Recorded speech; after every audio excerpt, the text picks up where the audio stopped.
3FPT. Voilà, quel a été l'objet aujourd'hui de la signature de cette convention? Il a été question aujourd'hui, sur instruction de M. le ministre de la Formation professionnelle, de l'apprentissage et de l'artisanat, de signer une convention avec le centre de formation au métier porteur de la logistique de CFMPR pour la formation de 1000 jeunes sur les métiers de la conduite et de la logistique.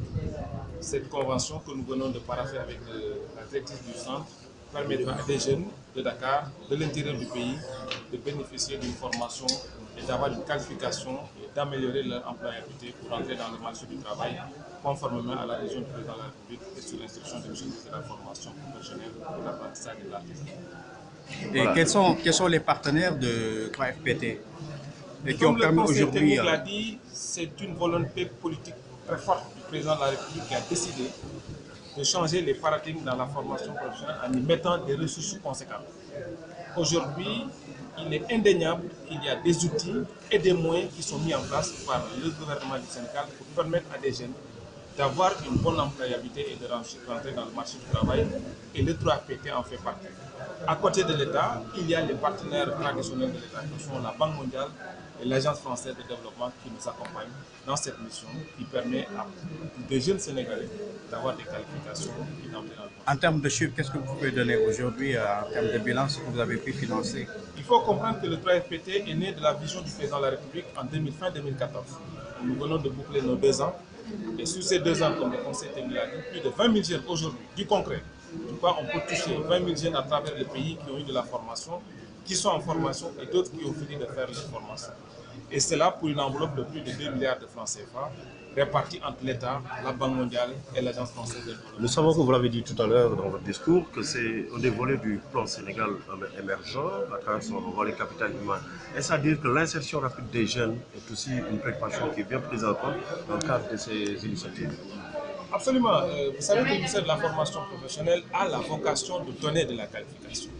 Il est aujourd'hui tout heureux de comprendre que cette question d'insertion qui était prise en charge dans le cadre de la formation est encore mieux prise en charge par ces nouveaux outils qu'on appelle la délégation à l'entrepreneuriat rapide, qui permettra à tous ces jeunes que nous allons former au bout de 6 mois, d'1 an, de sortir et de pouvoir bénéficier d'un accompagnement financier pour développer leur activité.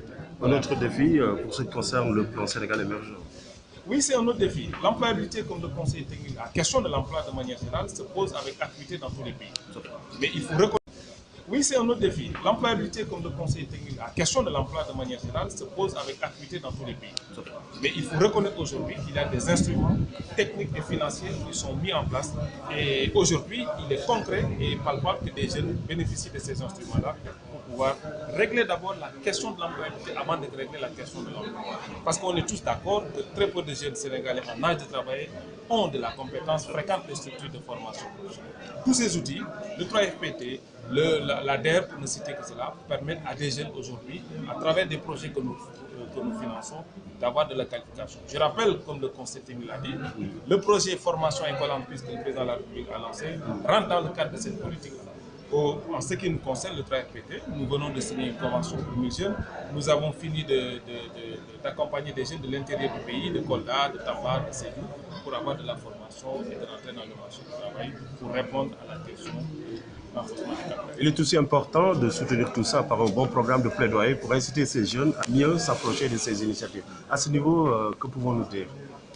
Ben, vous avez tout à fait raison, parce que tous ces instruments existent. C'est la raison pour laquelle nous profitons des moyens de communication qui existent pour informer, sensibiliser les jeunes. Comme le Conseil l'a dit, c'est aux jeunes d'aller à la bonne information. Aujourd'hui, ils n'ont plus d'excuses. Aujourd'hui, les moyens financiers existent pour les accompagner dans leur qualification. Aujourd'hui, les moyens financiers existent à travers la DER pour leur permettre de s'insérer. Aujourd'hui, les moyens techniques existent en leur permettant de faire une formation en alternance école-entreprise. Tous ces instruments existent. Aux jeunes maintenant de saisir ces opportunités, d'aller vers le ministère de la Formation professionnelle pour avoir des compétences et avoir un emploi.